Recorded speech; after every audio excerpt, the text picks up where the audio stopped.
This is what happens in class too. As soon as you say, let's start, somebody else shows up. That's right. Well, this is the guy we want because he does all the tech stuff. We're all set. Okay, so I think we have a quorum, so we're going to go ahead and start the meeting. Can you hear us, Doug? I can hear you. Okay. Kathy, I can hear her. Can't hear Doug. Hey, it sounds like they're in a wind tunnel. We can't hear you, Doug. How about now? No, it sounds real. Yeah, it sounds like you're in a wind tunnel. Oh, I think that's. Oh, Carmen, mute your phone. I don't know. Can you hear me? Oh, okay. there we go. There we go. It was Carmen's phone. Okay. There we go. Okay. That's better. Yeah. All right, I think we're ready to go. So I'm going to go ahead and call the meeting to order at 1:37, and then ask Gail Anderson if she'll do a roll call. I can make one. I'll go. All right. Carmen Amen. I'm here. Thank you. Ender Austin, not present. Barbara Sagaski. Here? Sandra Cosgrove. Here. Kathleen Dickinson. Here. Douglas Goodman. Here. Jane Malorney, not present. Kathy McAdoo, not present, at least at this time. She may join, if she can, by telephone. Ambika Verma. Here. Thank you. Okay. We're going to move on to agenda item number 3, public comment. Do we have any public comment? Seeing none in Las Vegas, do we have any public comment up in Carson City? No? Okay, so no public comment. We're going to go ahead and move to agenda item number 4 for possible action. So we need to discuss and possibly take action concerning advisement to the Secretary of State and the Governor concerning the substance of any proclamation issued by the Governor regarding Constitution Week and Constitution Day in Nevada. And then on the agenda, it references the applicable NRS, which Gail emailed out to the whole committee. So, Gail, can you kind of walk us through what our options would be on this? I forgot to turn this on. Yes, Gail Anderson. So the one of the charges of the Advisory Committee on Participatory Democracy is to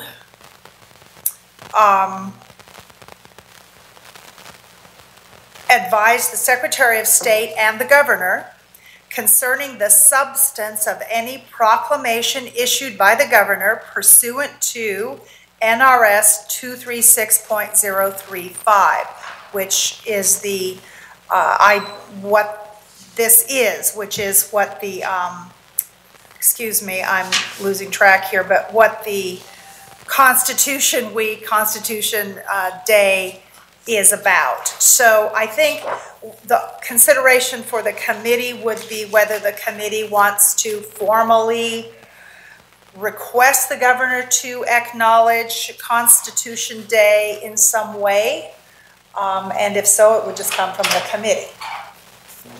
So did the governor do a proclamation last year? Do we know?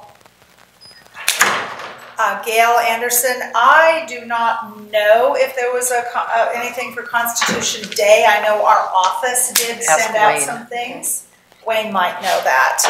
Wayne, do you know if the governor did a proclamation last year?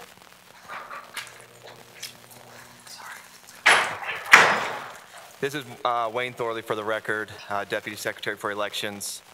I don't believe the governor issued a proclamation last year for Constitution Day or Constitution Week.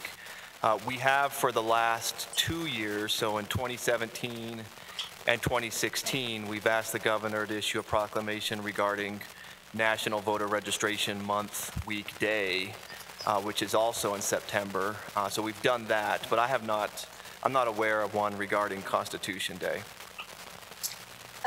This is Ambika Verma speaking. I think online, I just took a quick look. I think he did a proclamation on Constitution Week last year, but not Constitution Day, but there is a Constitution Week proclamation on the website.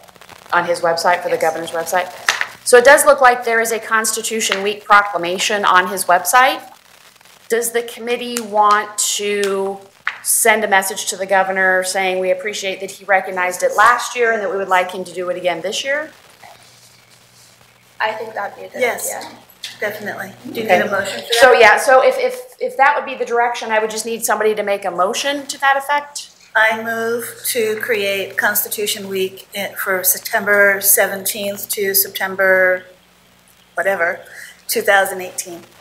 Okay, and that we would want to request that the governor issue a proclamation? Yes. Okay, so the motion on the table is that we would send a request to the governor's office for him to recognize Constitution Week through a proclamation. Do I have a second? I second that. Amika seconds. Any discussion? Yes, Madam Chair, just curious, was there any reason why a proclamation for Constitution Day was not issued in the past? Is it just that because it overlapped voter registration month, or I'm just curious? We're not sure, but I mean, we could, if you would like to amend the motion, ask for a proclamation for Constitution Day, but I think we might get more bang for our buck if it's the whole week. Right, and the proclamation that Amika just found included Constitution Day. It was September 17th to September 23rd. Oh, okay. Of 2017. So we can do the same in 2018 because it includes Constitution Day. Okay, so it looks like the proclamation from last year included both Constitution Day and Constitution Week. So if we asked for something similar for this year, it should cover both. Doug Goodman, so is the motion, is it asking to include a mention of Constitution Day or Constitution Month in the proclamation? So I think what the motion is that we would like the governor's office to repeat what they did last year, which would cover both. We can read the paragraph. It says, whereas September 17th, 2017 marks the 230th anniversary of the drafting of the Constitution of the United States of America at the Constitutional Convention, and it is fitting to recognize this document and celebrate our founding fathers. And then it goes on. So if we were to request that they repeat what they did last year, it will cover both. Okay, thank you. Okay. All right. So seeing no further discussion, all in favor say aye. Aye. Any opposed? Aye. Okay, abstentions? All right, motion passes. Thank you. For the record, because the person taking minutes doesn't know your voices and who you are, if you would say this is so-and-so. So that motion for the record was made by Kathleen Dickinson and seconded by Ambika Verma. Thank you. Thank you for the reminder. All right, so now we're going to move on to agenda item number 5 for possible action. Review and possible approval of the 2018 voter registration toolkit for business and community groups. We did review this through email, but per open meeting law, it would be better if we did a vote during a committee hearing. One of the things that we did say needed to be changed was the dates needed to be changed. So this was an old version that we had been working from, and so we needed to update it to a new version. In order to update it, though, we needed to translate it into a Word document, which then screwed up the formatting on the front page. And so that will just probably need to be redone from scratch. And then there's still one page which is redundant, and so it lists all the county clerks twice. We would probably want to take that out, because I think the subcommittee, one of our goals was to reduce redundancy, and that was something that Gail brought up, that there's twice where we list all of the registrars and clerks, and we probably could just do it once. A quick question. You were saying on the PowerPoint, sorry, this is Ambika Verma speaking. You said on the PowerPoint it was hard to change the words on there. Just a quick question, if you don't mind. Sure. Would it be like right here, like you were trying to change these dates over here? Yes. I can try to work around with that, because it looks like on my laptop I can actually go ahead and change That that. it will let you do it? It'll Okay. let me do it, yeah. Okay. So what we would need to be doing today is accepting the changes that we already made, and then authorizing the subcommittee to continue working with the Secretary of State's office to make sure that it is up to date so we can use it now, and that if there's still any redundancies, that they would be removed. So do I have a motion to that effect? Can I ask a question? Sure. Before we go there? Thank you. On inside, about halfway through, there's a register to vote, and it says insert company logo here. Are we suggesting that people use this with their brand on it. I'm a little hesitant to do that. I think that's a little bit of an issue for us as the Secretary of State's office to do that. So I don't know that we should have that in there. So Wayne, was that on that page where it allows the business to use that page from the toolkit and just insert their logo? Is that what businesses were doing last year, or is that just supposed to be an example page?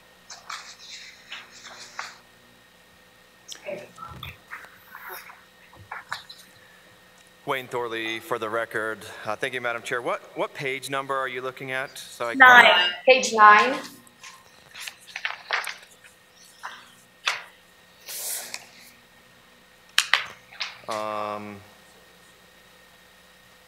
Yeah, so the idea behind this was that a company, a nonprofit organization, a community group, any organization could put their logo on here if they want, and then they could post this as a flyer at where they hold meetings or in the break room or wherever they wanted. My concern is that the Secretary of State's office, so it wouldn't look like we're endorsing any organization or trying to promote any organization or group. That's my only concern, that we're sending this out from this group with the Secretary of State seal and our information and having that there. So just a thought in looking at it. Hi, this is Janie. Additionally, so on page 10, I don't know what page it is, 11, so 9, 10. So 11 and 12 looks like they're sample flyers, but it would say like insert company name and that the Secretary of States are encouraging. So is that also, I mean, I don't. Yeah, I'm just concerned the way that's worded, it looks like whatever company and, well, essentially your office is saying please do this. So I don't know if the way that's worded might come across as Secretary of State's office said, my business said this. Well, right? the problem that I have is that there are groups that aren't authorized, and there are groups that if they came in and did this, that it would it look like we're endorsing. So I just have a concern. So we might just want to hold this item in abeyance and do a committee of the whole. Everybody go over it. You can put sticky notes on it, recommendations to send back to the subcommittee, and then the subcommittee can take another pass at it. Does that sound okay with you, Doug? And first of all, this is Doug Goodman. Let me say there's a very heavy echo in this room, so it is very difficult to hear what's going on. So I'm probably going to repeat what I think I'm hearing. Okay. Is that the recommendations that we made at the subcommittee made at the last meeting, what we're discussing now is the capability of a business to put their own logo on the sheet. Is that what we're discussing? Yes, we're discussing that and why that might be a problem, because it might look like the Secretary of State's office is endorsing that business. I think I do have to agree with the Secretary of State on this.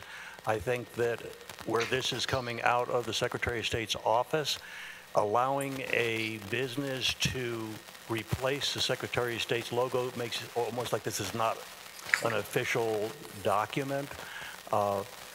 If there's something, I think the company is taking ownership by actually using it, but I would hate to see this take an appearance of being a purely company document versus a document coming out of the Secretary of State's office, which actually does give it some importance and some official meaning.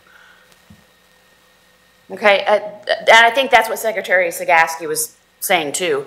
Possibly we could separate it into two parts, so that there would be a part that didn't have all of the logos and immature coming from the Secretary of State's office, and then that would be the part people could add things into. And I'm thinking the formatting is going to have to be such, if we want them to use it and be able to put their own stuff in it, it's going to need to be in a different format. Okay, so let's go ahead and hold this item in abeyance, and then everybody look it over, make comments, send it back to the subcommittee. We'll work with the Secretary of State's office, and then we'll take another pass at it. Does that sound okay? This is Amber Verma speaking. Should we send it out in PowerPoint format again? I still have the previous PowerPoint. Okay, let's do that. That seemed to be the easiest format to edit it, was in PowerPoint. To it in Word, change dates and all But what I can do is transfer it back over and then send it to you. And I can also put the edits again from the Word document Onto that, okay. Okay, the secretary needs to know the names. Oh, this is Doug Goodman. Wayne, just a quick question. What's the timing that we would want to get this out? That's a good question.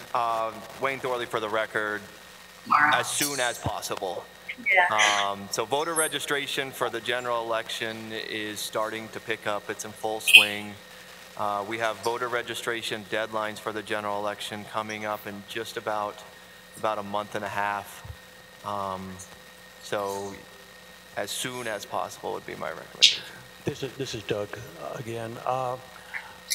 Given that, is there any way that, instead of having it have to be brought back next month, which is again eating into another month, if we're just talking some minor tweaks to what the subcommittee recommended, that we just approve this and let the Secretary of State's office make the minor tweaks and get this out so we don't delay anymore?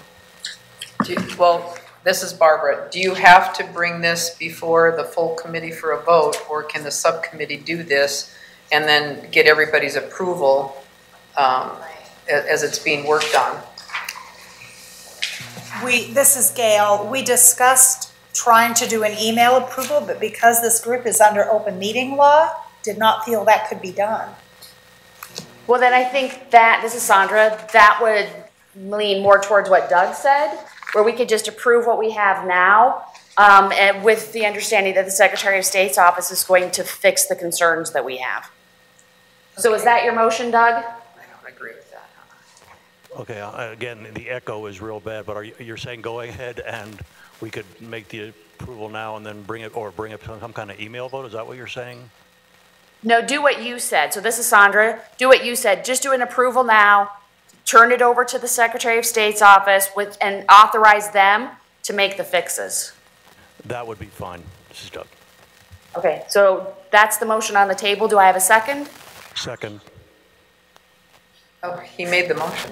Go ahead and second. I second. Kathleen Dickinson seconds. And is there any discussion? I'm going to vote no. Okay. All right. I don't think that's the right way to do it, but that's okay. Do you want to make another recommendation? Well, I think we can get this back out. We might have to have another meeting to do it, to pull together, but I don't want to approve something that I don't think is done, that there's concerns on it. So until we see it, it'd be very hard for it to be approved until you can see the actual, what it's going to look like and what we're going to do. So What if that's you my had the opinion. final approval? Pardon? What if you had the final approval? So your staff is going to make the fixes, and if they showed it to you and you had the final approval, would that be okay? I don't know that we can do that under the open meeting law. If we vote to authorize that, would that work? I'm not an attorney. This is Janie. I guess I have a quick question in regards to all of this. When we're reviewing it, I think we have simple things that we just need to honestly just X out. I think we could probably take the next 10 minutes, do that right now, and then approve it. And then, do you know what I'm saying? Okay. Like, I think that might be another possibility, so that we're not wasting time, but instead of trying to figure out the right way to do it, just from looking at this, I'm hesitant on a couple of the pages where it talks about the logo, and I just almost think we like nix it, like Take it out. just take it out. Take out the 2 pages. So no, like I think where it says insert company. yeah, so like on page 9 where it talks about the deadlines, why can't we just move those up and center them and put that there, right? And then if businesses want to hang it in their business, boom, it's already there, right? Right. I also think then if you turn the page and we go 11. to the next page 10, I Yeah. don't necessarily see anything wrong with this. Just tells you where to Well, it says become a insert poll worker. Oh, on this But then one. when you go to page Right. 11, Then you take that out. I would just remove. Insert company name. Well, or I mean, they could insert theirs, but maybe just remove Nevada Secretary of State encourages. Maybe just put that, because that's up to that So the businesses should be able to alter this, correct? So it would fit that if you're gonna put their logo in it. So if they wanted to put their name, they would. If not, they would just delete it. Or we just, because that part, the second line on page 11 that says insert date, our office will be conducting a registration drive at, I mean, we don't know if they're doing that. They probably don't know if they're doing that. Right, So so take it out. I would just remove it. Again, center it, move everything up. And then at the bottom, we have, you know, if you need more information, please contact nvswest.gov. I just think that by doing that, we could simplify this matter, have something out readily available like tomorrow for the businesses. There's It's on the next contact page, information too. if they need to contact the SOS office. That's great. And I mean, I just think that that's an easier, in my opinion, fix. Okay, it's on the next page. So what we too. need to do is, were you able to hear what Janie said, Doug? This is Doug, I'm sorry. Were you able to hear what Janie said? From what this is Doug. From what I'm picking up is there's some changes being made, and I'm fine with those. Whatever changes are being made, I'm fine with those. Again, given the acoustics in here, I'm sure there aren't major changes that are being recommended. So I'm fine with what's being proposed. Okay, so what we need to do is have you withdraw your motion, and then we're just gonna go page by page and note where we're taking out. Either insert your logo or some of that type of information. So are you okay withdrawing your motion? I wonder what's wrong. Why that room is so bad. Doug, are you okay with withdrawing your motion? Yes. Okay, thank you. Yeah. So what we're gonna do is we're just gonna go page by page and note where we're going to delete things. Here's page 3 is where it So the starts. first page, you're changing the date. Yeah, Oh, so on yeah. the first page, 2016 needs to become 2018. I just need to move it down the center. And then it needs to be reformatted.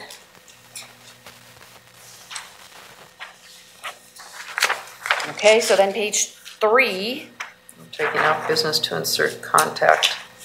okay? So in the middle of the register, page, yep. where it says business to insert contact info, that will come out. All right, page 4, There's nothing to I change think there. that's not what okay? Just a Page, quick note about the page numbers. Some of them are on top of the box, the bottom box. Some of them are like in the box. So yeah, the page we numbers make need to be those reformatted, okay? Yeah, these are, but not all of them. So that Yeah, you're they're visible. different. Yeah. Okay. All right, page 5. Is there anything anybody saw on page 5?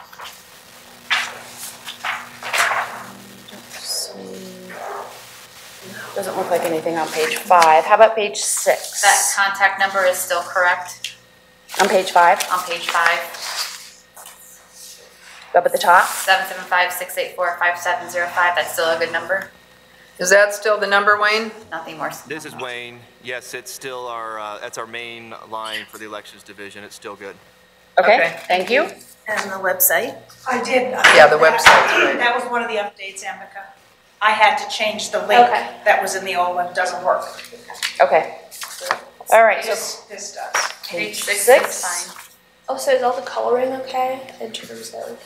for ADA Well, the compliance. bottom, you want to do something with that. You don't want it that gray. It's just our copier, Barbara. Yeah, no, I know, but I bad. gotcha. Okay, So that will change. page 7? It looks better. Page 7 is That fine. should It's be just- fine. I think the font needs to be standard on everything because there's a couple different fonts. When we fixed that, so it must have, when I turned it over to Word, not kept it, so there's yeah. some of that too. Okay, so the font needs to be standardized? Yep, I think 7's fine. I think Okay. 8's okay. Because it's just giving the dates. We need the Well, we dates. need to check the dates because they all say. Oh, yeah, yeah. Yeah, so the You're gonna dates- The change ones I that. highlighted Yeah, are, are well, the 2016. other ones are from. Okay, Okay. so we're checking Information. That dates. needs to be updated. Page 9? I think everything's good there. Page 8 is fine. And 9 is the one we're gonna get rid of that logo. Get rid of the insert logo. Okay, And 10? 10 was okay. Yep, 10 is about how we come. Except it's redundant. Okay, this is where the redundancy was. So remember when we were back at the very beginning? Page 4 Oh, lists this is- all of of the So clerks. this one, you don't need this. So we could probably just delete page 4 because the information is repeated when it says, do you want to be a poll Okay. worker? So we could just get rid of page 4 Okay. because that's redundant. 4, can get rid of. Okay. Okay. I did formatting on that. Okay. Okay. So. And then we go to, the links. biggest problem we have is The on the link, hold on, sorry. 11. Back on page 8, we know Oh. all of the links work. Yeah, I think, Gail, did you look at all those links? I looked at on page 4, and I have 2 phone numbers I have to verify with Wayne that are different, but otherwise, and I did some formatting on Okay. page 4, not on that, Yeah, whatever the the other formatting page on this is. one is, all the spacing is different. Yeah, Yeah. spacing is that. And like also, This is Wayne. In the motion you make, if you want, you can just include authority for the Secretary of State staff to update any links that is incorrect or change a phone number that is incorrect. Just, that's not changing the substance, it's just updating information. Updating it. That way, if we don't catch it here, we'll catch it on our review. Okay. And then on the remaining pages at the very top where it says insert company logo, those need to go. That's going, and then on this 11, we've got everything that's on here. There's 1, 2, 3, 4, there's 5 different things on that page. It says insert logo. 5, So yep. every place in here where it says insert company name or Yep. logo needs to go. And that's on the next page. Okay. You're right. and the top square. This And the the top top square, up that one here needs on to all go. of these. Yeah, those need to go. Okay. And that'll do it. That'll clean it up. Okay. And then just like the titling on each page is a little bit different. So on some of them we have registered to vote with a link, and some of them we have this one. So we can either like alternate maybe, or we can pick one standard, one thing. I think just makes it look more clean. So we need to standardize header and footer, Yeah. standardize font, remove anywhere where it says insert business name or logo, check all the links and the phone numbers, So that can be in the motion, right? check the dates. Yeah, so these would be the things that we would want in the motion to authorize to be updated. Okay. Okay, so does anybody want to make that motion? Okay, I will try. I make a motion to accept the changes that we have made for substance and authorize the Secretary of State's office to make changes relating to format, correct numbers, links, font size, opening format, anything relating to the format of it, headers, footers, and titles. And remove? And Insert. and remove all of the insert, my business, my logo. company name here, and or logo name. Excellent. And does anybody like to second that motion? This is Kathleen, I'll second. Okay, we have a motion and a second. Any further discussion? Madam Chair, this is Wayne. Yes. Just a quick clarification on the motion. So on, for example, page 11, where the motion includes action to get rid of everywhere it says, you know, insert company name or logo here.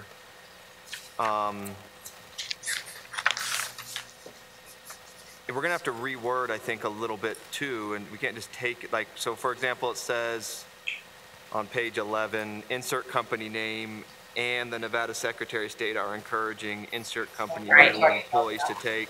And we're gonna have to probably rewrite that just to say Nevada Secretary of State encourages all eligible voters or something to.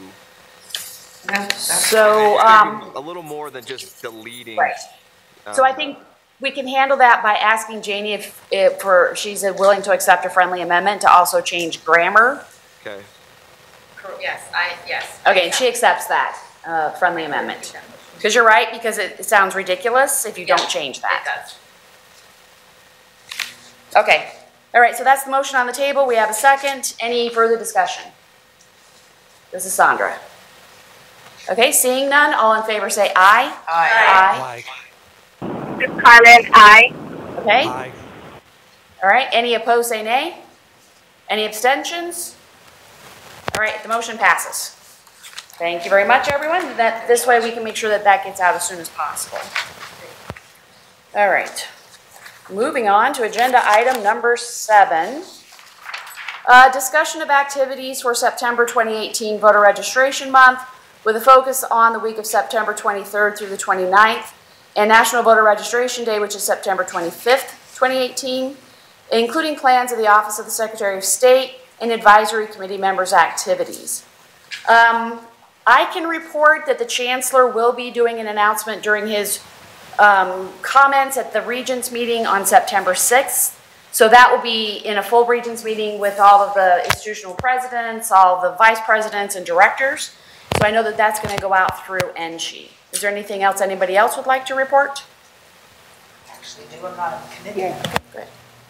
Gail Anderson, just a liaison to the committee. A couple of things. Our office has been, the Secretary of State office has been in communication with Inspire in regard to some of their activities in which they may include us in participating in some things in promoting the Helen J. Stewart Award specifically. So that I will have more feedback from them as they are scheduling things now with schools. The other thing I have to report is I have been in communication, this is for the Office of Secretary of State, with Senator Valerie Weiner, who is the, I can't remember her title, but she oversees the Nevada Youth Legislature and is their advisor. I don't think that's her correct title. But I've been in touch with her, and they are going to the youth legislature at their September 11 meeting, is putting me on the agenda to make a very brief presentation regarding the Nevada student mock election and the Helen J. Stewart Award that the Secretary of State has challenged. So that's a really wonderful opportunity. They have a very full agenda, but those are leaders in their schools that participate in that. So that's a very good thing. So I'll be doing that on September 11 during voter registration month. Those are things right now that the office is aware of, or that we're booked for. Does anybody have anything else they'd like to report? October 16th is Kidvention in Clark County, but that's in October. So that would not be part of the September events or activities, but it still has to do with encouraging students to understand voting.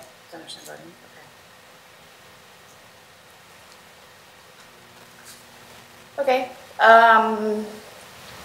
Thanks for letting us know about that. The events that you're going to be going to, Gail, and the people that you've been talking to. Just make sure, I guess we can all help to make sure there's information that's been coming out from the national group that's going to be doing National Voter Registration Day. They have social media posts, you can order posters, you can get stickers, and so each one of us can still participate in that where we work and with the people that we regularly interact with. So let's go ahead and move on to agenda item number 7 for possible action. Madam Chair, this is Wayne. Sorry to interrupt. Oh, no problem. Go ahead, Wayne. If it's okay, I'd just like to add a few comments for that previous agenda item. What was that, 6? So we have requested a proclamation from the governor, and it's actually been drafted and signed. It's all ready to go. Recognizing the month of September 2018 as National Voter Registration Month.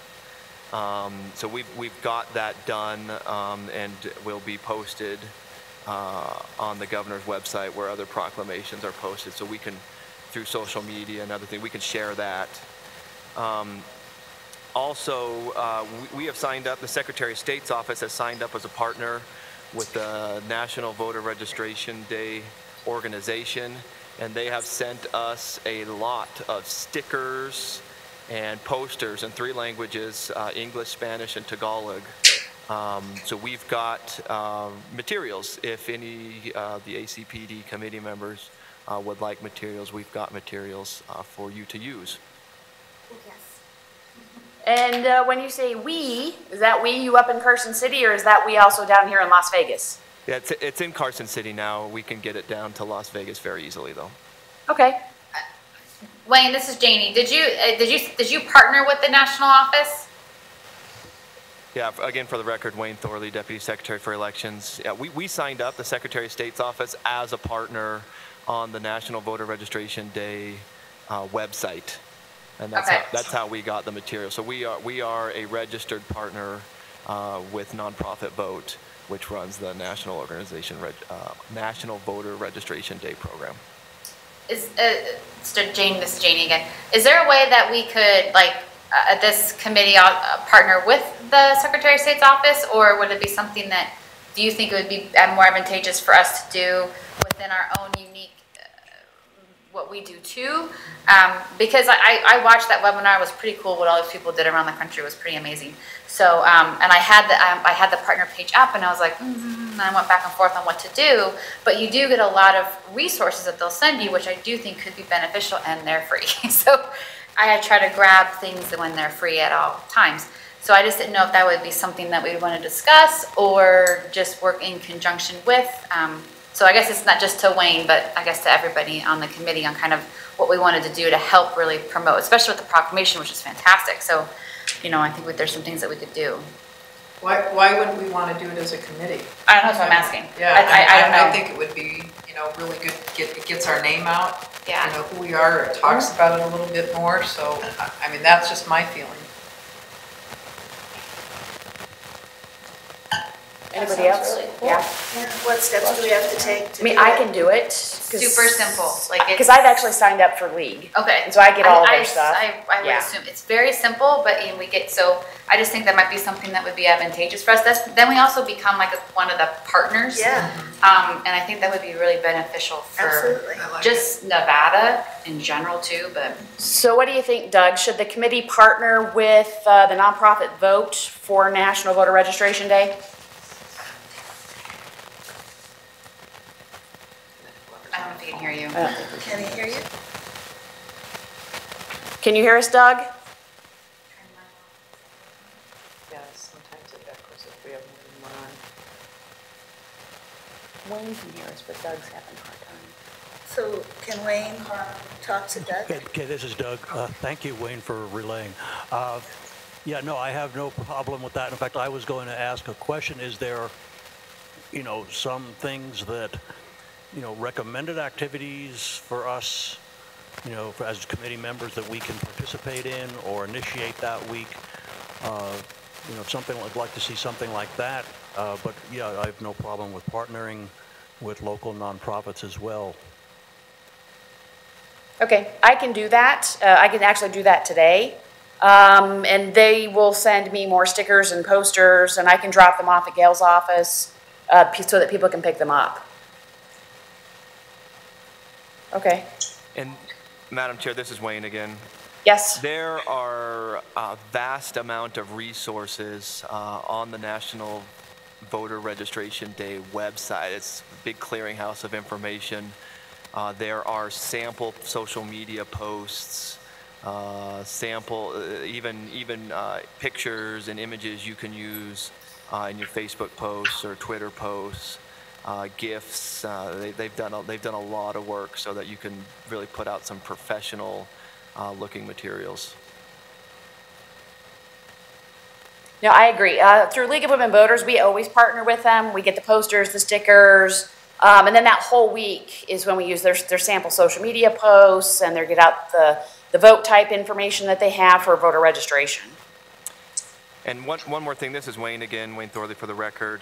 The Secretary of State's office, I failed to mention this, we will be putting out a press release on Friday, so this Friday, promoting National Voter Registration Month, which we're calling Nevada Voter Registration Month. We got the proclamation from the governor. So we will be putting out a press release on Friday promoting that, referencing the proclamation, and encouraging all eligible voters in Nevada to get registered or to check their registration to make sure it's up to date. This is Doug, Madam Chair. Yes.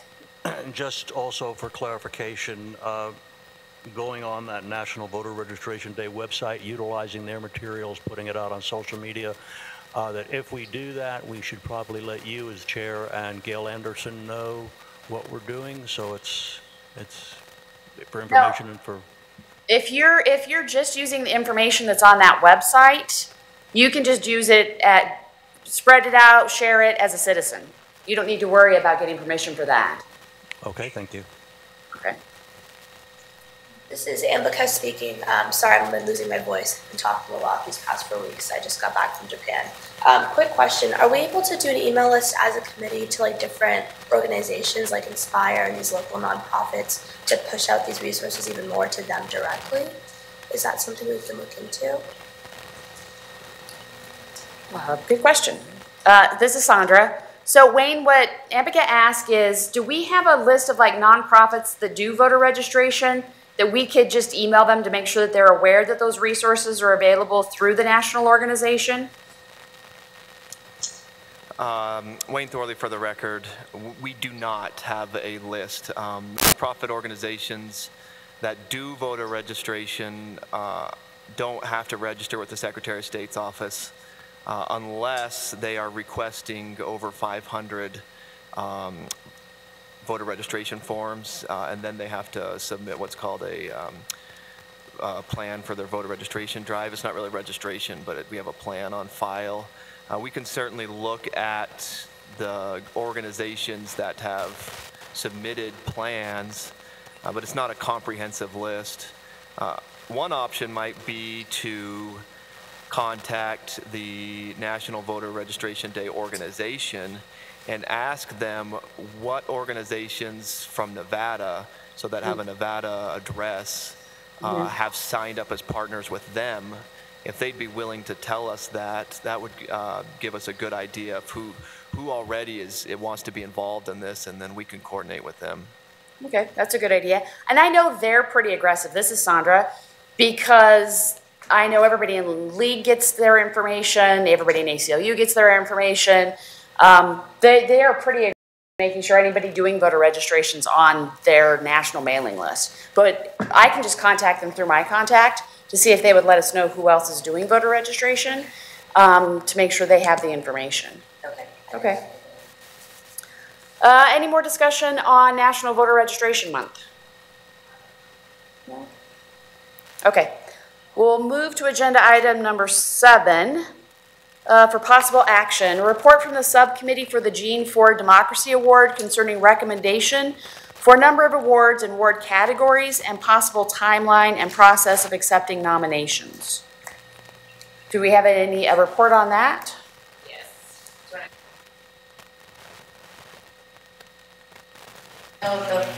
Were the forms sent to?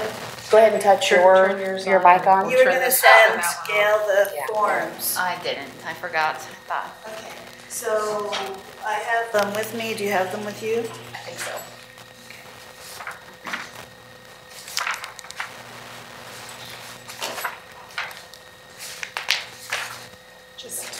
Just talk through, because then we'll get them to the committee members, including Carmen and, Kathy. So Good. do you want me to talk, Kathleen? Yeah. Okay, great. This is Janie. So Kathleen and I met, we updated kind of the form page as well as the what it is kind of criteria page. We downsized a whole bunch. We tried to make it a little bit more, we simplified it essentially. We also then created categories as well as rubrics for each category as we were to review these applicants. So I will send these around here. I'm sorry, I was supposed to email it and I forgot, I'll be honest. A lot going on. So we wanted to see, and this is just a first draft, so then, and by all means, we want to kind of get your guys' opinion and what we need to do or change or add or take away, things like that. As far as a timeline goes, it was on the form that we edited about being presented during the legislature. We didn't know if that was A, still the same, and B, when that was. So we did put dates on there as far as when everything would be due, but obviously that's up for discussion, just because we were unsure too of what really the correct date should be, or kind of that process and protocol, because we didn't know that. So just kind of peruse, and then, but yeah, and then questions and Good job, you guys. This is really nice. Very nice. Why don't you summarize, if you're proposing categories, what you're Oh, proposing? yes, sure. So This is Gail, sorry. we went through 4 categories, and the teacher in me made us make rubrics. Sorry, that was just me. So we have 4 categories. We did educator, student, elected official, and community member. As far as 4 different categories, looking at kind of some things that we saw in the past who were nominated and awarded, it kind of, there was some rounded those categories, but we thought that those 4 would be something of that would kind of hit all marks. But we were getting hung up on some language sometimes, and so then we thought if we had 4 categories, then all peoples would include, you know, could be a 7-year-old, right? So we thought that'd be great for a student kind of award for that, so we could include everybody, because you know, when you're civically engaged, it doesn't just start at 18, nor does it end because you retired, right? It needs to be continuous, ongoing work, and that could show up in a 5-year-old. I mean, I have no idea, you just don't know. So, and we don't want to limit those possibilities, nor do we want to limit, right, the opportunities for our people here in Nevada to really be civically engaged and try to participate within their community. So that's the why we kind of picked those 4 categories.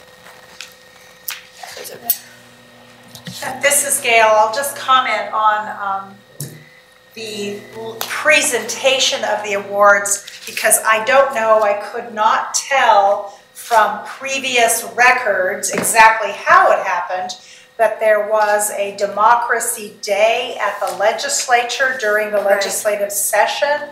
The last one was, I don't remember the date. May 23rd, 2013. 2013, thank you, Kathleen. I don't know if that is a day the legislature always has, or if the previous Secretary of State somehow arranged this to occur. I don't know. So we would have to, or the Secretary maybe, look into that with LCB about how these special days are designated, or Wayne or me, whomever she would like, to find out if that is even a possibility during the session, because there was. Depends on the leadership, Mrs. Barber. Yeah. Depends on the leadership whether or not they'll accept anything to go on, and so we would have. It's something we would have to ask whoever the clerk is in the Senate and the Assembly to find out if they're be willing to do it. But after the election, you'll know who is in leadership, and that's who we need to talk to, because it just depends on whether or not they allow anything on the floor, or if they do it Right. at a different time. Gail, this is Kathleen. Do you need the copy of the letter that went from Ross Miller, Secretary of State, in May 2013 to the recipients that year? Because I have them with me and I can give them to you. If I didn't give them to you, that means I probably don't have them. I'm not sure what I found in the archive email I'll give you documents. Thank you. So for the subcommittee, are you still kind of working on things? Is there anything you'd like us to vote on, to accept, or to authorize? Do you have a recommendation? So at this time, I would say I would like input. Shoot, sorry. Sorry, this is Janie. I would like, as far as the subcommittee, I think, and then if Kathleen, I missed something or misspeak, please correct me. I will send them electronically to everybody just for kind of feedback and changes that we would like to see to them, because like I said, this is just the first draft. And then before, obviously, we want to send it out, we want to make sure that we have, bring it back to the committee for full approval. So that's, at this moment, that's, I don't know if that's a motion or not, but Kathleen, did I miss anything? No, just on our draft, we put the deadline for submitting your recommendations, nominations rather, January 28th, 2019. And then the award would be given out during the legislature, hopefully, We thought in May of 2019. We thought that was reasonable. Okay, so it sounds like this is something that we could be working on feedback and looking at the timelines and whether we can talk to the LCB. That was a good idea. But this is something that we could wait to vote on until after the election is done. Would that be correct? Yeah, before we could send it out, you have to know who the Yeah. players are. Yeah, I would imagine. I mean, if we do at the end of January, right? I think that's when we had it. I mean, The deadline is Yeah. then, but if you're dealing with the holidays, Thanksgiving, Christmas, when you say after the election, do you mean right after the election? Oh, yeah, you want to get it out So right away like so you can get it June, in. November 9th or something like Yeah, that? I mean, literally by the end of that week. Yeah. Yeah. By the end That's of, 2 by the months. end of That's- this I- year, That's doable. Okay. we just need to have it done and sent to whoever it is. So can this then go on our next agenda as an action item? Yes. yes. Okay, so we're gonna hold this in abeyance. We're not gonna do a vote today. And we'll put it on the next agenda when we have things more firmed up. Yes. Do you have any questions, Doug? Or Carmen? No, I don't have any questions. In fact, if you notice, I changed tables. This actually has a speaker at the mic, so I can hear now. Oh, good. And then this way, we definitely would want you and then people who are not able to attend the meeting today to be able to look over and provide you feedback. So we'll just hold this one in abeyance. Thank you guys for working on it. It looks really good so far. Good And job. then that way we can vote on everything at the next meeting. Okay. All right, so this is Sandra. Skip this one. Yeah. That's a duplicate. Oh, okay, so number 8 on the agenda is a duplicate, so we're going to skip over that one and go to agenda item number 9.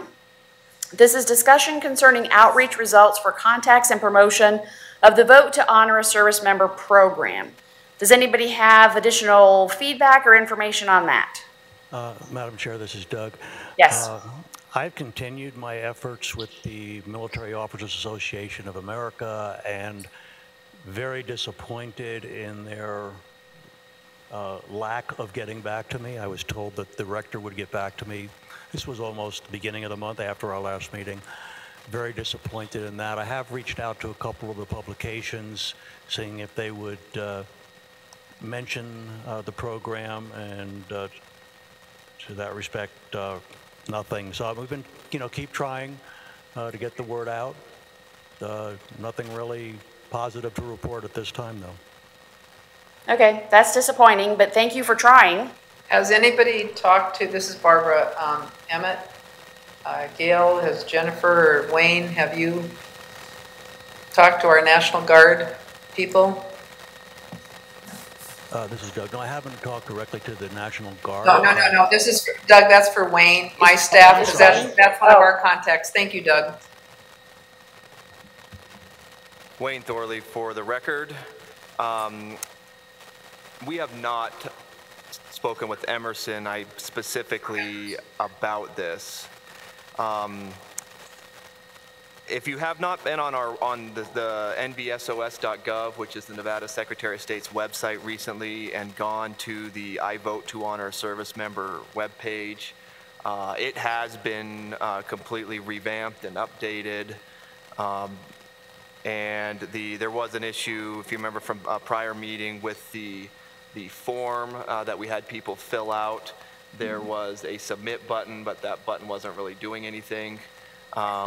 We have actually removed the submit button. It was not possible to do online submissions that way, but we removed it and replaced it with a print button, so that a person can now either print it out or scan it and email it. But that form has been updated. We have a new address in Las Vegas for our office down there, so we updated the address on the form with the new address. Added some pictures, and it's a very nice website, and so it all functions as it's supposed to at this point. Good. Okay, that's good to hear. And maybe, now that the website's functional, we can just individually start sharing it through social media, put it on our Facebook page, Twitter, screenshot it and do Instagram, do whatever you do on Snapchat, because I don't know Snapchat.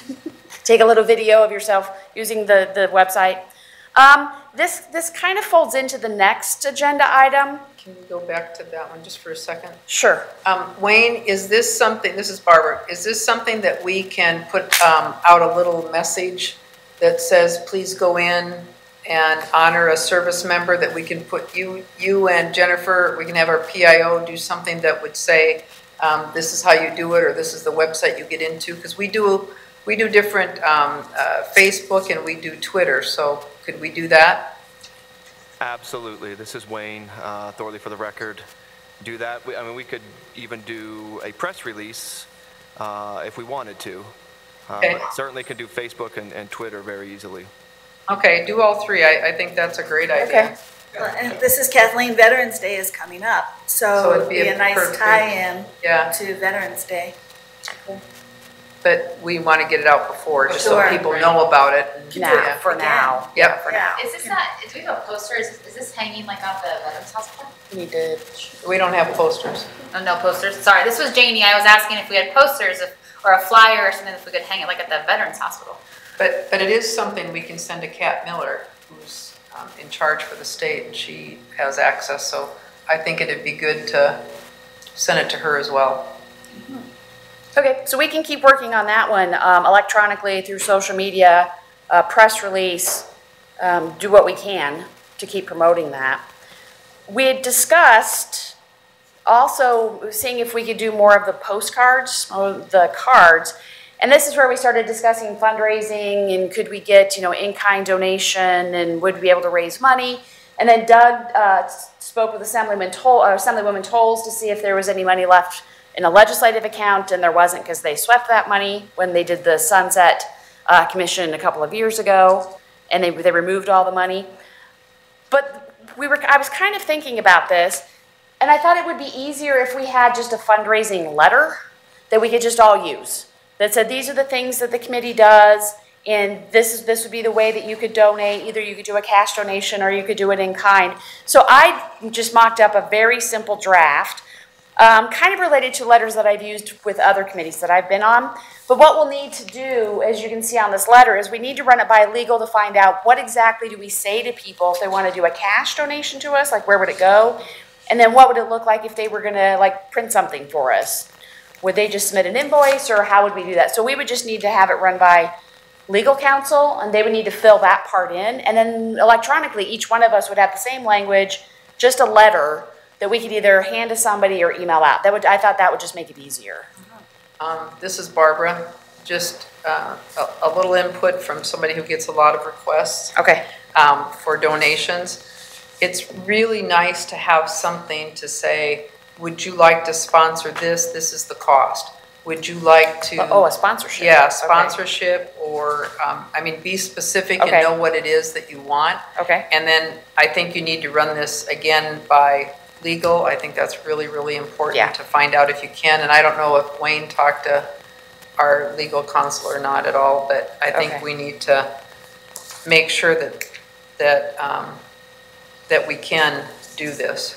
And then can you donate online, or is there a post office box or Yeah, so another we've gotta find that address out. to send it to? There's a lot of balls in the air on this that I would hesitate to say to make this an action item this time, but it can be. We wouldn't be voting on this today. I just wanted to kind of run the idea by everybody that maybe we just have a formatted letter, and possibly we could do maybe sponsorship. Would you be willing to sponsor this type of activity or this type of event that we do? So that people, I'm the same way. If I can see $50 gets me this, I'm like, yeah, I can do $50 for that. Make it more a little specific. But again, we need to make sure, where do you send it? Who does it go to? Yeah, we can't take it. Right, where would the address be if you were doing something in kind? You take it? Yeah, this is Gail. But we have a budget account for the ACPD. Oh, Okay, yeah, but- so it would come to, in my idea, and of course we haven't run this through legal, like a check would be made to Nevada Secretary of State, not Barbara Sagaski, but just the general office, and for the ACPD, and whatever else they wanted to specify, if it was a specific donation of money. And then it would have to come to the office to be put in that budget account. But there is a designated budget account. And then in kind would be, I'm willing to do this, and then perhaps an in kind receipt would be maybe signed by the chair of this committee, again, not Barbara. Right. So, not the secretary. So I think that's probably the mechanism, because it was created legislatively to do for this committee to accept gifts and grants. That's in the statute. Okay. So I don't know. I think I would like to find out about location and address, because when you're sending it to the Secretary of State's office, Because I'm so wondering. we just want to find out legally. Yeah, I'm wondering if it would be to our committee care of Secretary of State, because I've been with some organizations, we do it that way, or it just is the committee with an address, which the address might be your office. But again, that would be something legal would have to tell us what we can and can't do. Okay. Madam Chair, this is Wayne. So Gail's right. Whatever the means is for if someone wrote a check to get to whatever the means are, it would eventually have to end up at the Secretary of State's office, because accounting staff for the Secretary of State manages this budget account and they do accounts receivable, accounts payable. So ultimately, it would need to make its way to Carson City accounting. And again, we can talk with legal counsel about how that's best done, but it would come through our office eventually. Okay. Madam Chair, this is Doug. Yep. Just curious, because, going out and trying to raise funds is one thing, but is there any possibility of the Secretary of State's office putting, a request for an appropriation into the budget? It doesn't have to be large, but some amount, 5,000, 10,000, whatever we think the cost of outreach from the committee would be, and actually get a formal appropriation from the state versus having to go out as a state advisory committee and asking for raising funds like a campaign or something. I don't know if that's possible. Well, just to let you know that budgets have gone in and have been finalized as of today. So you have to, give your budget items and what you want and what your wishes are now to get them into the budget program with the governor. The governor's office has to have a budget hearing, and so we just had ours today and finalized our paperwork. And so I think, this is Sandra, I think where we're at in the budgeting process, no one knows if there's going to be any extra dollars. That this might be one of those things where you get to the legislative session, you get to the end, they realize there might be a few extra dollars that they can kind of hand out.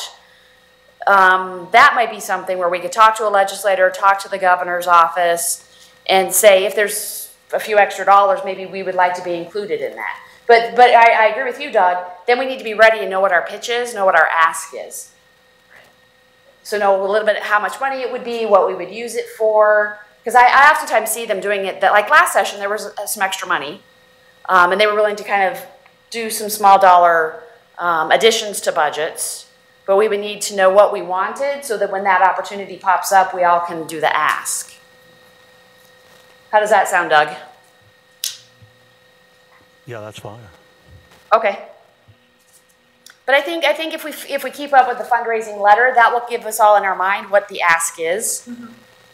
And then that would help us to frame it once we start getting into the legislative session. Okay. Just one last comment. This is Ambika speaking. Are we also able to set up like an online PayPal if we were able to do donations? Because I feel like that's always very easy to. You have to have a. Let me tell you about the credit cards. You have to pay the fee. There's a fee that comes that's assessed, and so you have to have a budget account for.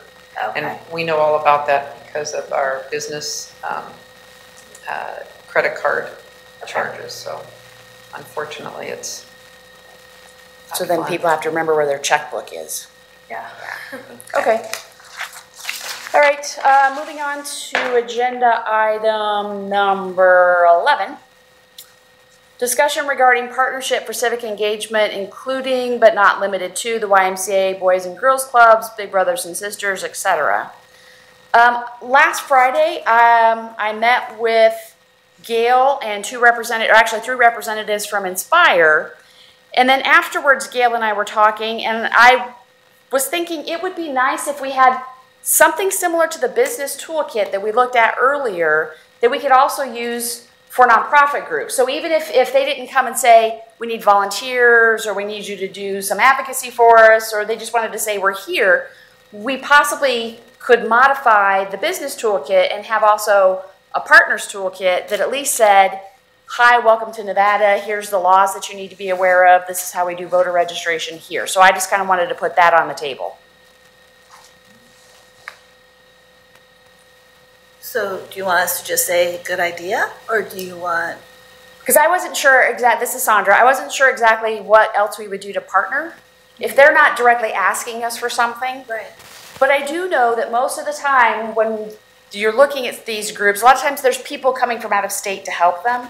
And they're not always aware of, can you do pre-registration for 17-year-olds, or how long is early voting? And they're not exactly sure kind of those very state-specific rules. And then I got thinking, well, we have them all in here. Right. It would be nice maybe if we had just a version of this that we could also be working on that would just be more of a partners or community group or nonprofit group that would say these are the basics that you need to know. Well, and also some links that they could go to. So for instance, Washoe County Bar Association has Now That You've Turned 18 on their website.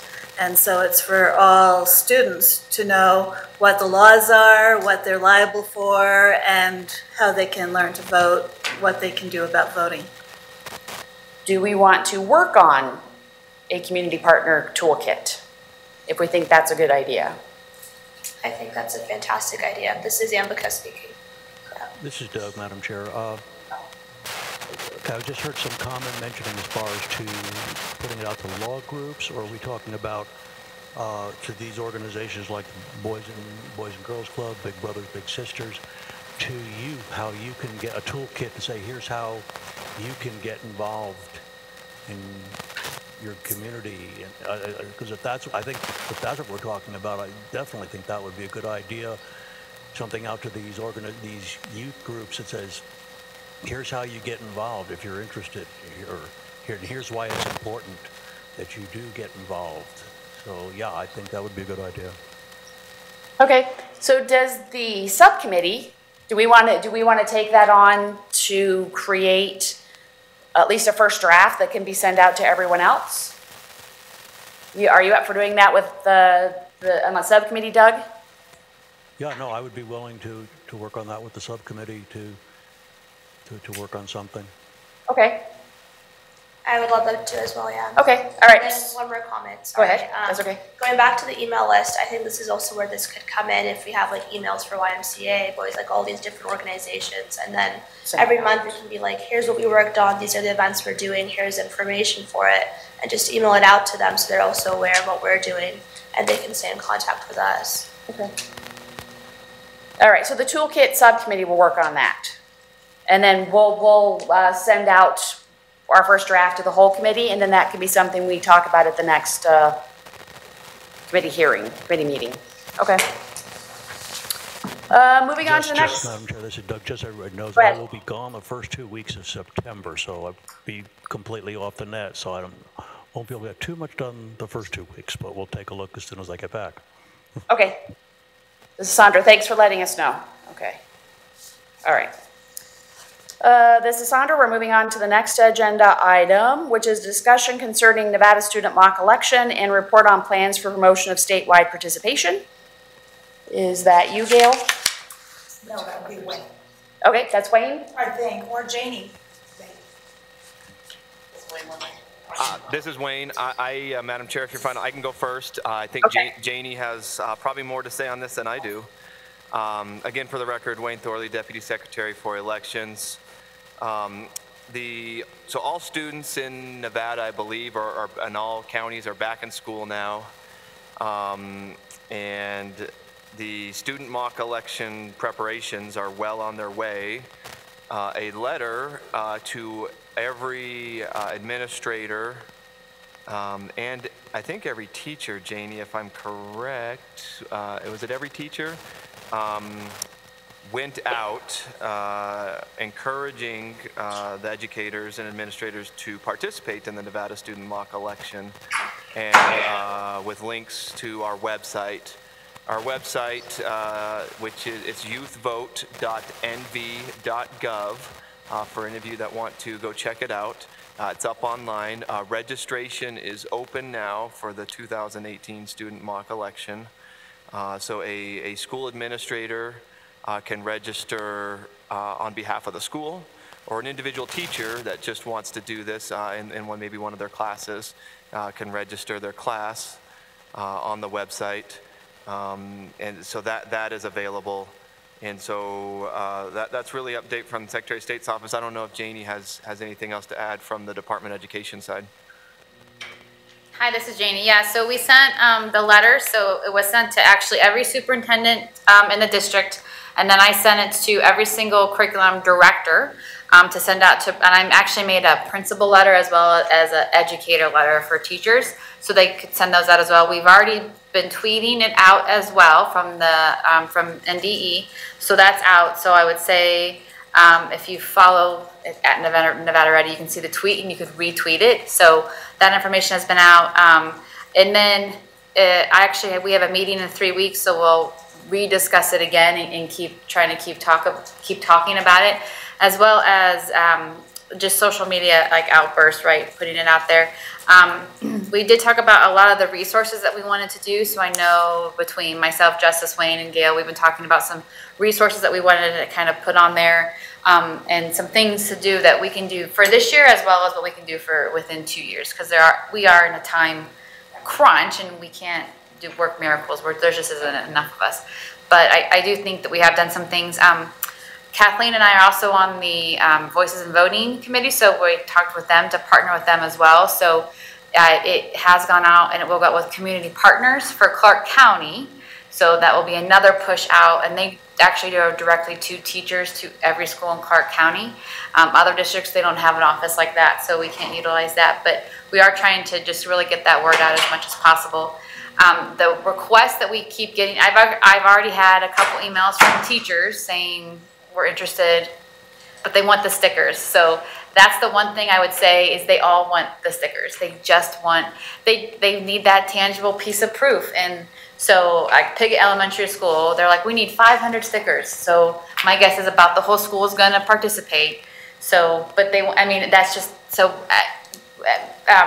I brought that to Voices in Voting, and they have some stickers. So Senator Woodhouse was actually going to look and see how many stickers they already had for that, and we could partner with them, and they could give us the stickers. So I know that we looked at some stickers and prices as far as that goes, and if we wanted to customize the stickers, like I voted in Nevada's mock election, that obviously is going to cost us more than just I voted. So, some of those things. But that's just from my end, I think. So I'm excited about it.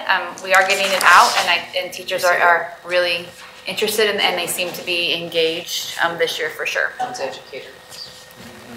Nice, looks nice. And this is Wayne Thorley again. We've already had several schools and classes sign up on the website already. So we are seeing some interest in the program, and hope to garner more interest through advertising over social media and talking with the school districts. This is Sandra. Thank you both. Let's make sure we all know what social media accounts this is going out under. So Janie, you're at Nevada Ready? Yeah, so NDE is at Nevada Ready. And then I've also tweeted it just under me, like at Janie Maloney. And then Wayne, which account are you tweeting out under? At NV Elect.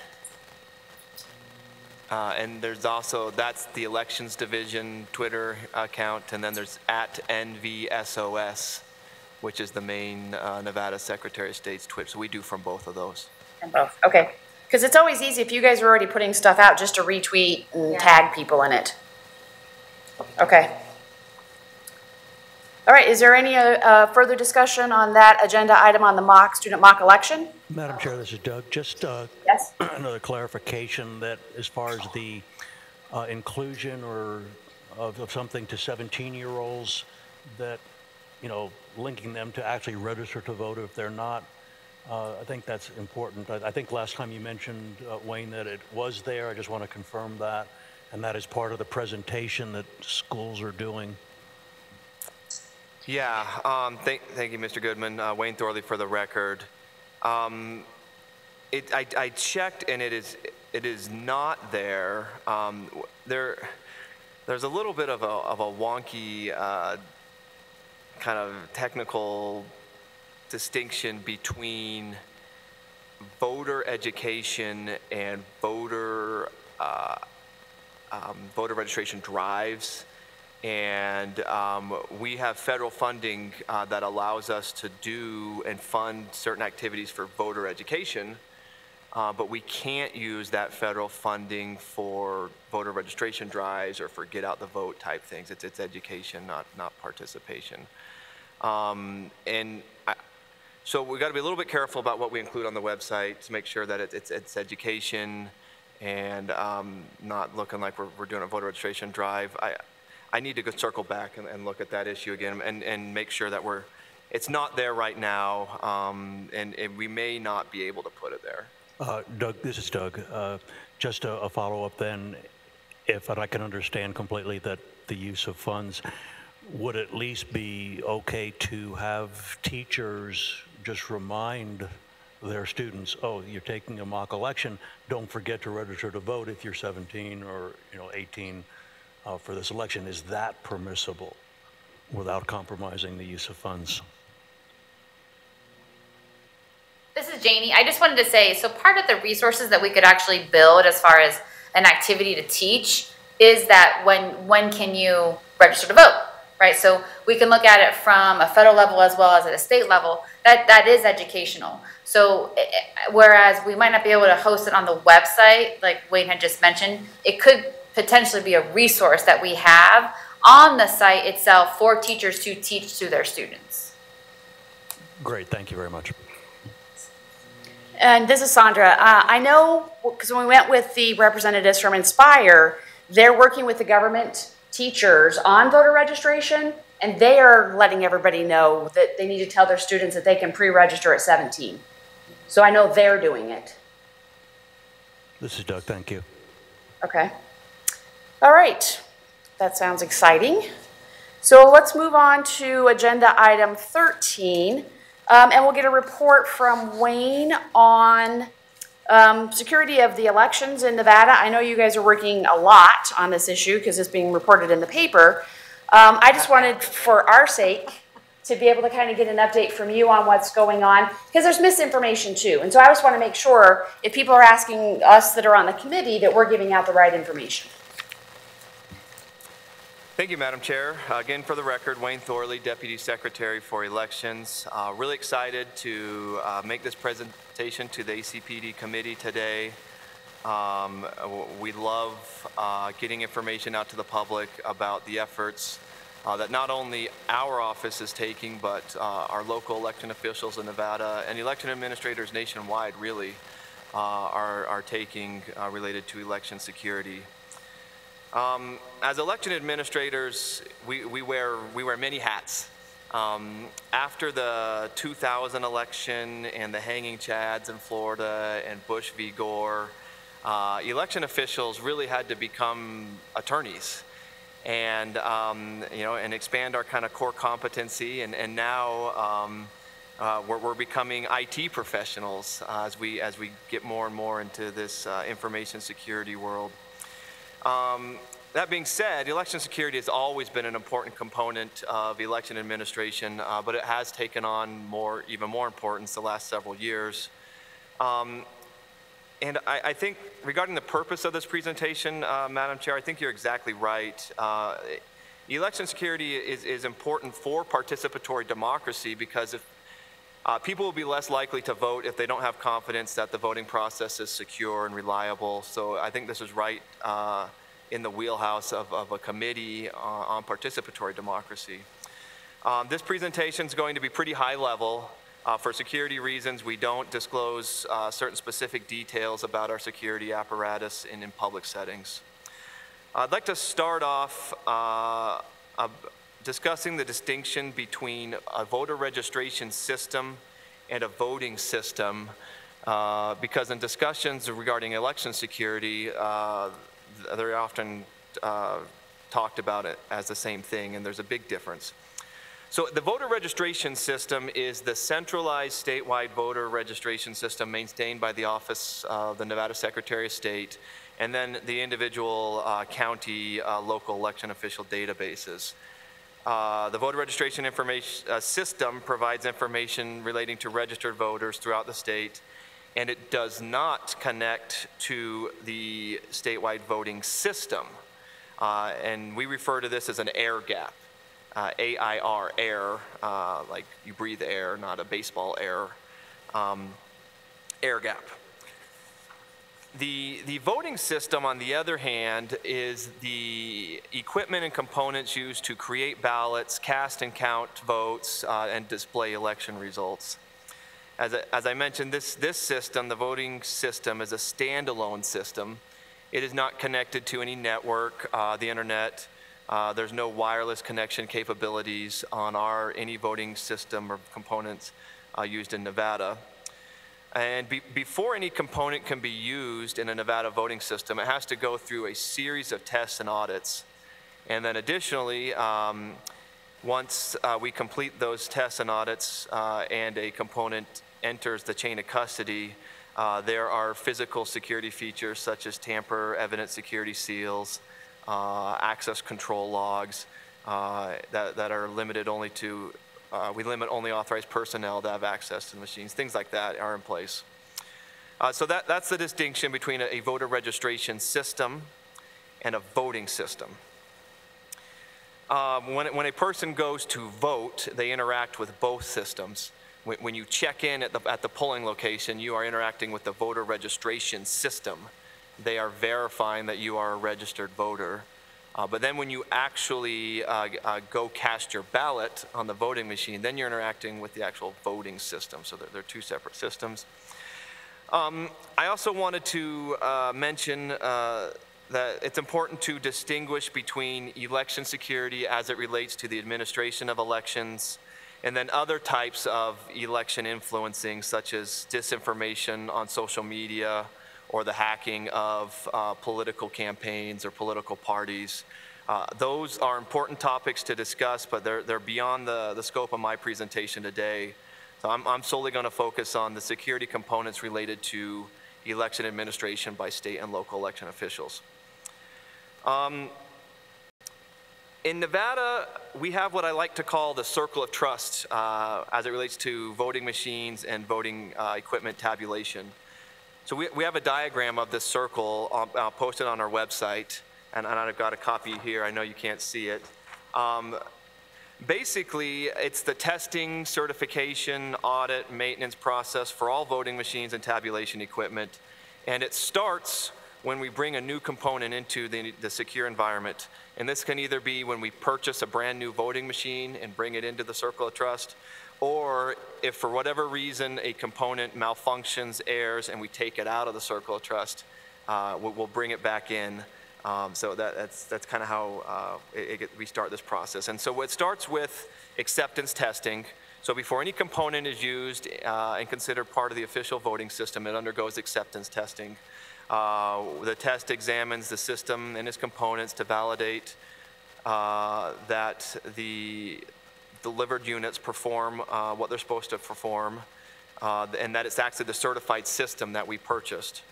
If at any time any equipment is malfunctioning, suspected to be malfunctioning, has a broken chain of custody, was maliciously accessed, we will take it out of this circle of trust and go back through acceptance testing.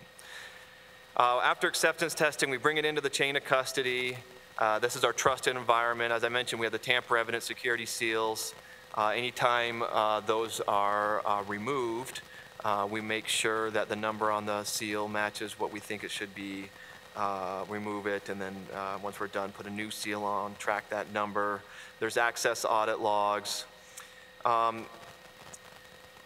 Then we certify the software, the firmware, and the operating systems.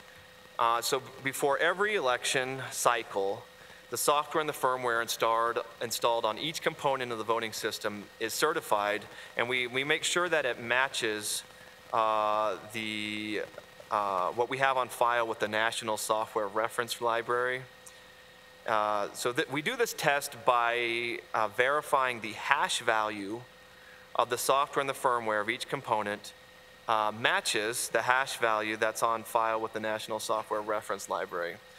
The hash value basically is this algorithm that maps the digital fingerprint of the code, and it's a string of digits, alphanumeric, and if the code has been changed for whatever reason, that hash value will change. And so we check before each election to make sure that hash value is what we expect it to be. And if it's not, then we know that the code on the machines has been altered. Once we do that, we do what's called logic and accuracy testing, or pre-lat. So LAT, logic and accuracy testing. So we do this before every election. We also do it after every election. And we do that to ensure that each component is accurately recording and tallying and auditing the vote totals. So what we do is we take a predetermined test deck and run it through the voting systems. And then we tabulate the results, and then we compare the results with what we know the results should be, because we created the test deck. So we know it should be 10 votes for this candidate, 15 votes for that candidate. And we do that for all the components, the mechanical recording devices, the tabulators, and the voter verified paper audit trails, or VVPATs, the printers. Any error detected during these tests has to be immediately reported to the Secretary of State's office, and no component of the voting system can be used in an election until it successfully completes pre-lat testing. Then, while the election has taken place, so during early voting, on election day, all components used in the election are routinely examined for unauthorized access. So this would include examining the tamper-evident security seals at the product equipment access points, as well as we have areas limited to authorized personnel, such as absentee ballot storage areas or equipment storage areas, so we audit those logs. Equipment is randomly selected and audited for accuracy. So this goes on during the voting process, and we do it no less than daily and occur randomly while polls are open. The equipment we use for tabulation, so not the voting machines, but the equipment that is actually at the central counting location, the tabulation equipment, has to be tested within 24 hours before the tabulation takes place, and again within 24 hours after tabulation takes place. So again, we do the tabulation equipment testing with a pre-audited group of logic and accuracy test ballots, so we know what the outcome should be, and if there's any errors detected during that process, we will not use the tabulation equipment until those are resolved.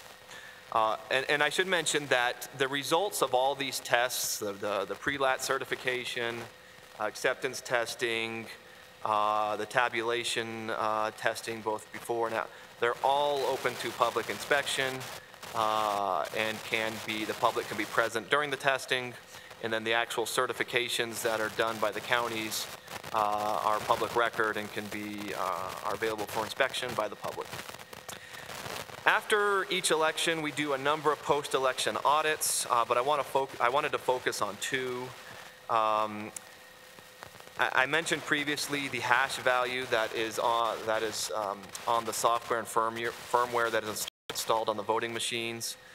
We verify the hash value prior to each election, and then after each election, we do an audit of a random sample of machines that were used in the election, just to make sure again that hash value matches what's on reference with the National Software Reference Library, which gives us a good idea if that code was altered at all, that hash value would change. So that gives us a degree of confidence that the code is the same and hasn't been altered. And then another post-election audit that we do that I wanted to mention is an audit of the paper record of the vote. So this is a manual audit where we take a random sample of machines that were used in the election, and we take the paper ballots that machine, the paper vote record produced, and with a manual group, a bipartisan group of an audit board that we have, they actually take the paper record and compare it with the electronic vote total from that machine to make sure that it matches. And so this gives us a degree of certainty that once a vote goes on paper, it's there on paper. It's pretty hard to hack that. But if someone was able to alter the vote total through some malicious mean, we would be able to catch that through this random audit. And then after the election's over, each unit in the voting system is evaluated for servicing, and then we place it in storage. The counties have secure storage units. We did get some recent federal funding through the Help America Vote Act, or HAVA, that we are going to make available to counties if they want to improve the security of their storage facilities. So whether it be better locks, bars on windows, video surveillance, things like that.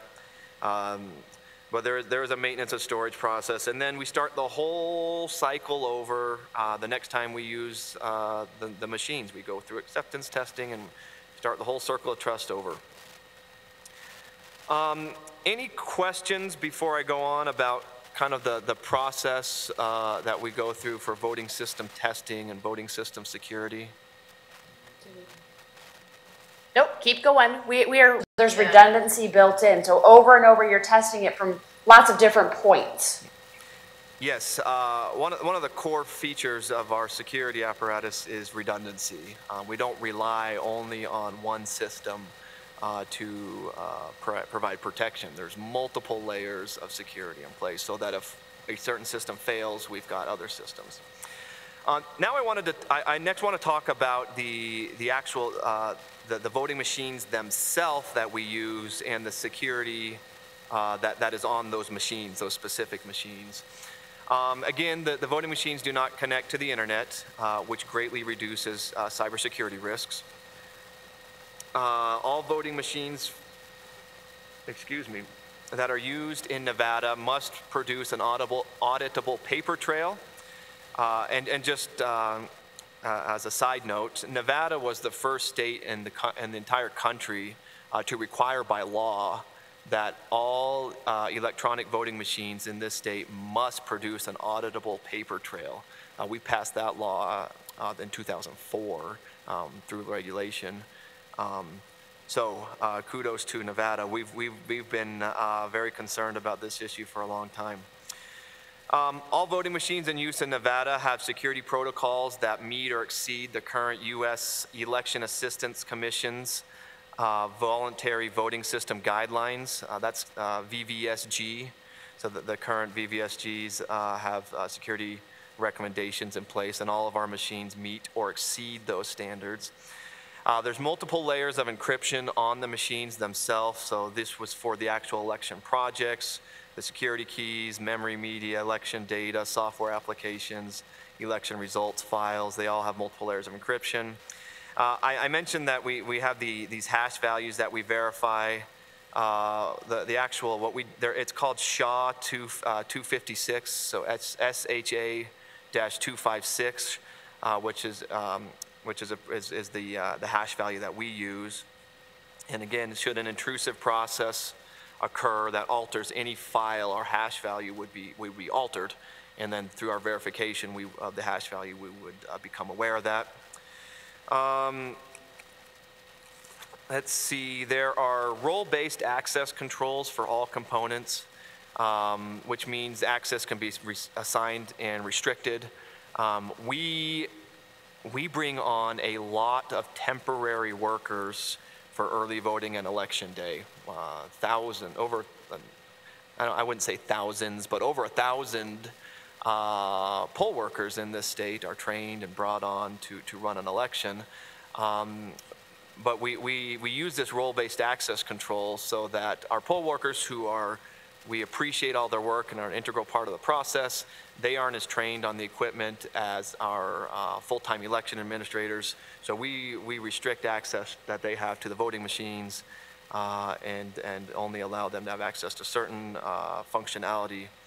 And that's a security mechanism we have in place. On the actual tabulators that are used, there's a hardware-based security token.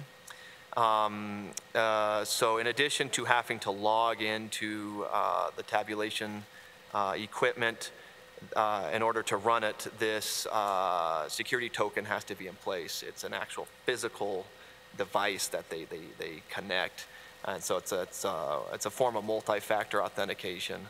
So even if a person's password is compromised, if the person doesn't have this token, this actual physical key, they can't get in. And then lastly, our election management systems, or EMS, that we use, they produce activity and audit logs. The audit information on the machines cannot be modified or permanently deleted from the system. So if at any time we want to review what had happened on the machines, we can go back and audit them. Next, any questions on that section about security on the current voting machines that are in use in Nevada? Nope, no questions on that. All right. Lastly, wanted to talk briefly about current activities that the Secretary of State's office is undertaking related to election security. And I wanted to start it off by briefly reading just a few headlines that have appeared in various papers over the last year or so. So this is from July 13th of this year from a Chicago CBS station. Says Russians likely hacked Illinois voter registration database, officials say. Then we have from the Los Angeles Times from July 19th this year. 12 Russians indicted in hacking of Clinton's campaign and computers handling voter registration. Then we have the Tampa Bay Times from Florida from July 23rd this year. Phishing expedition, at least 5 Florida counties targeted by Russian election hack.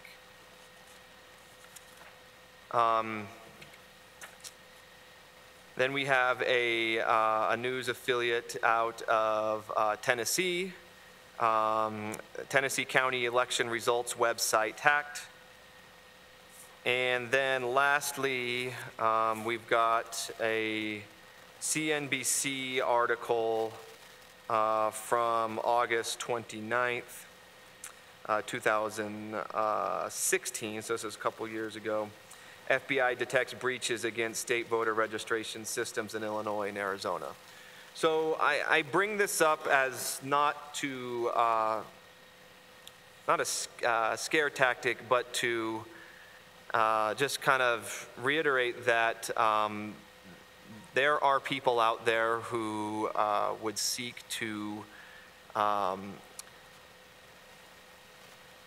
access through unauthorized means our voting systems to either alter votes or to access the voter registration database, to change a person's voter registration status, or even just to provide misinformation. And it's something that we're very aware of at the Secretary of State's office. We're taking very seriously. Appreciate Secretary of State Barbara Sagaski's leadership on this, and her encouragement for us to really use all the resources that are disposable and available to beef up and enhance our security. In 2017, the nation's election infrastructure was designated, this is January 2017, the nation's election infrastructure was designated as critical infrastructure by then Department of Homeland Security Secretary Jay Johnson. This put a number of things into motion. One thing that this designation did is it created what's called the Election Infrastructure Government Coordinating Council, or EIGCC. One thing that we've learned through engaging our federal partners on election security is that I don't think there is any other organization in this world that likes acronyms more than the federal government. And they have acronyms for everything. Wayne, I will challenge that. Higher ed can beat them. So the EIGCC, Secretary Sagaski is an alternate member on this Government Coordinating Council. Our office has participated in meetings of the Government Coordinating Council, most recently in July, so last month. This Coordinating Council has really focused their efforts on communication protocols, and if there is a cyber incident, how communication is shared amongst the various parties. There are a lot of stakeholders when it comes to election security, so making sure that the proper people are notified, whether it is notification, victim notification if an entity becomes aware, or simply just an advisory notification. We've been really growing this relationship with the federal government, especially the Department of Homeland Security, which has created an election task force, has really put a lot of resources and efforts towards providing information to the states and local governments about resources they have available. A lot of these resources are free too for election administrators.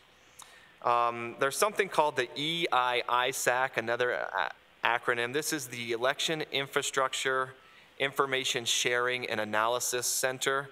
Again, this is another organization that was stood up because of the critical infrastructure designation that was made in January 2017. The state of Nevada is a member of the EISAC. 15 of our 17 county election offices are members of the EISAC. They provide a lot of resources when it comes to election security. They run something called the NCIC, which is the National Cyber Communication and Information Center. It's in Washington, D.C. I've actually been there. It's this giant, I don't know how you want to describe it. It's like a war room. There's dozens of screens on the front. Looks like something you'd see out of like a movie or something.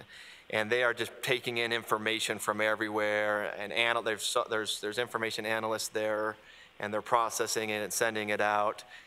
So the EISAC is great about getting information about threat indicators, any alerts that they might have of malicious activity taking place, and then just tools and resources to enhance your systems, either through multi-factor authentication, through intrusion detection systems and things like that. I feel like I'm rambling on and boring you. I will hurry and wrap this up. We're doing lots of training. We can have the highest tech software and hardware in place, but if our election officials aren't practicing good cybersecurity awareness, it's really all for naught. So we have been spending a lot of time on training of our staff at the Secretary of State's office, staff of the local election officials. Just some recent examples. Last month we had training for all of our local election officials in Reno, focused heavily on cybersecurity awareness. We recently participated in a tabletop exercise that was hosted by the U.S. Department of Homeland Security. This tabletop exercise role-played various cybersecurity scenarios and incidents, and we got to role-play how we would plan and respond to those. There is a National Election Security Summit coming up next month that we will be attending, and we're sending staff to. So we are taking advantage of these training and educational opportunities out there so that all of our staff is trained on cybersecurity awareness. Along those lines, some of the successful attacks in other states have occurred because an election worker opened a phishing email or had their account compromised through poor password management. And those are the things that we're really focusing on with this training. And we're actually putting software systems in place too, to complement these training, so that we don't have these issues here in Nevada. Again, people can often be the weakest link when it comes to security, and so we want our people who we rely on to run these elections to be aware and practicing good cybersecurity awareness. The Secretary of State's office, we now have a person that we've designated as our Information Security Officer, or ISO. It's a full-time position. It's a position that we already had. It's not a new position, but we've reassigned the person's duties so that they are full-time ISO. We are working on security improvements right now related to the transmittal of ballots to military and overseas voters, security enhancements to our statewide voter registration database. We are currently in the process of filling 2 new positions in the elections division at the Secretary of State's office. These positions will be focused on election security, particularly with the local election officials. Providing, going out to the actual counties and doing an assessment of the systems they have in place, and then providing recommendations, best practices. And as I mentioned, these positions have a primary focus on election security. And we're also working on obtaining what's called an intrusion detection system, or an IDS, for all 17 county election offices. We have one in place. We actually have 4 in place at the state level. A handful of our counties already have one in place, and we're working to get them in place in all the other counties. The intrusion detection system monitors network traffic on the system that hosts the county voter registration database. So it's basically a large sensor that goes behind the firewall at the point nearest facing the internet. And if the sensor detects any string of information or any code that it recognizes as potentially malicious, it alerts. And so we're working to have all those in place. And we're able to do this through 2 grants that we've received. One is a HAVA grant, as I mentioned, that stands for Help America Vote Act.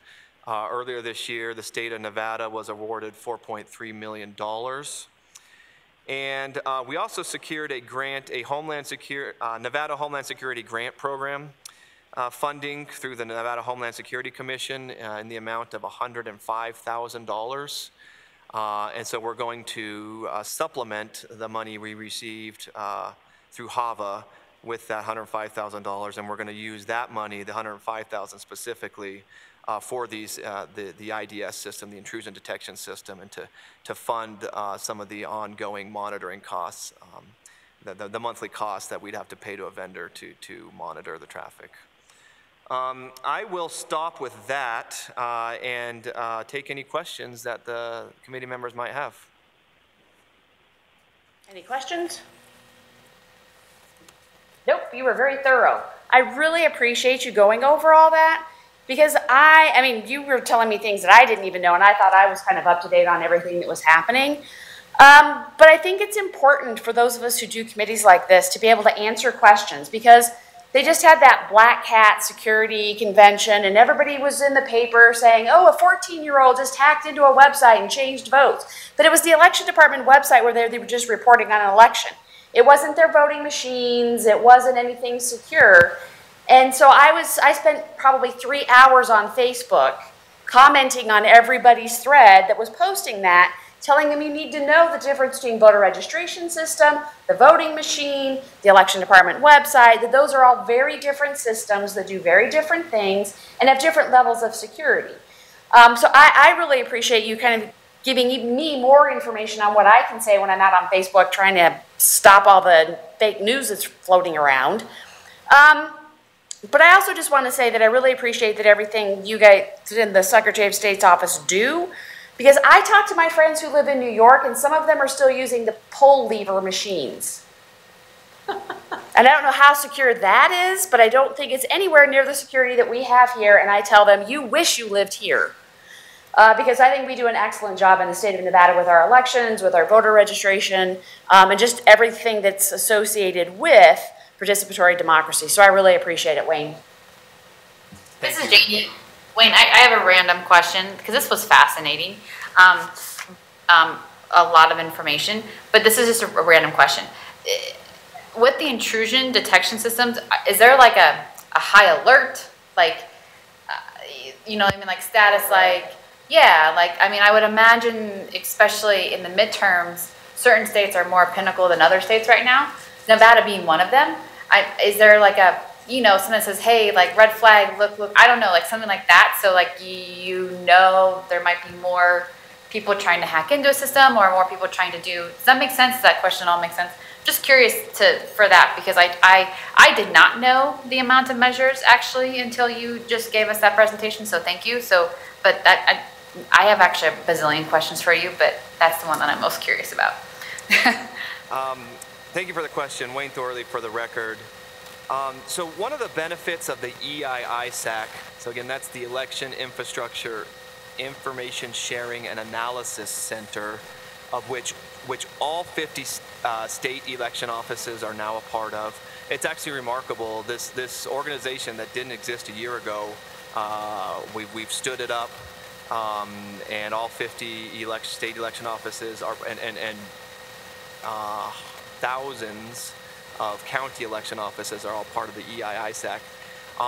They can get information out very quickly to their members, and so if they and the intrusion detection systems that are running not only in Nevada but in various other states, there's lots of other states that are going down this route, are all feeding information back to the EISAC. And so if a county in another state and their IDS trips, it's sending that right back to the EISAC, and if it's high level and their information analysts are looking at it, they will kick it out to us and let all the other states aware that, hey, there's this issue that went on in this county in this state, and you need to be aware of that.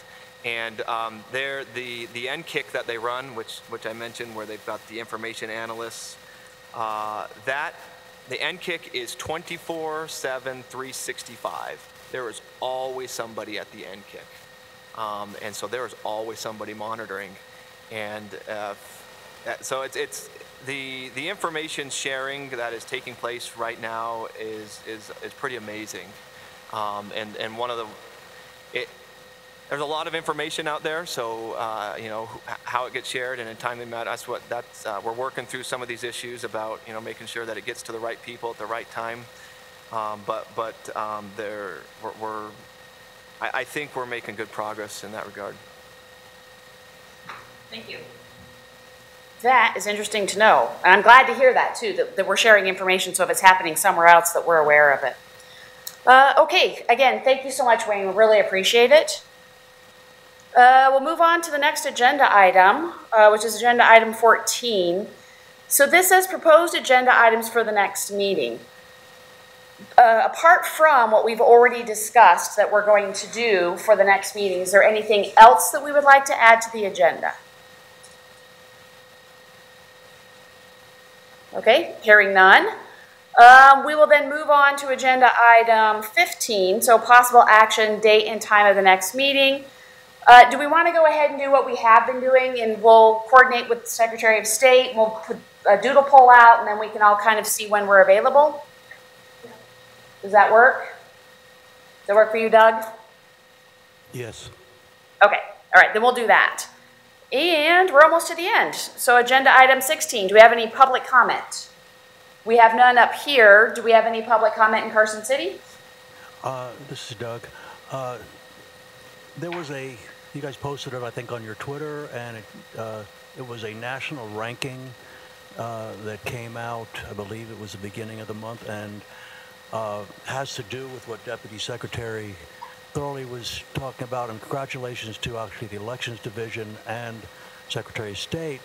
I believe in this, and I forgot who did the ranking, but Nevada was ranked 11th on overall election administration and 4th in the percentage of eligible voters actually registered to vote at 84%, and that was ranked 4th in the nation.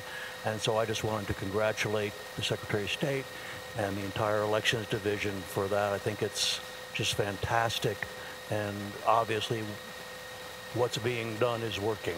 So that's all I want to say. Doug, thank you very much, and the credit goes to Wayne Thorley, Deputy Thorley, and his staff. They really have done a great job, so very proud of everything that they've done. Thank you. And it's actually better. We were 6th. We were ranked 6th out of 50 states and District of Columbia. So. Yeah, and that's when you're a civics. It's even better. Yeah, so that's when you're a civics geek. You brag to the people that you know in the other states because we're better than you are. Okay, so we are now to the end of the agenda. So can I have a motion for adjournment? So move. And a second? A second. All right, and we're adjourned. Thank you, everybody. Thanks. Thank you.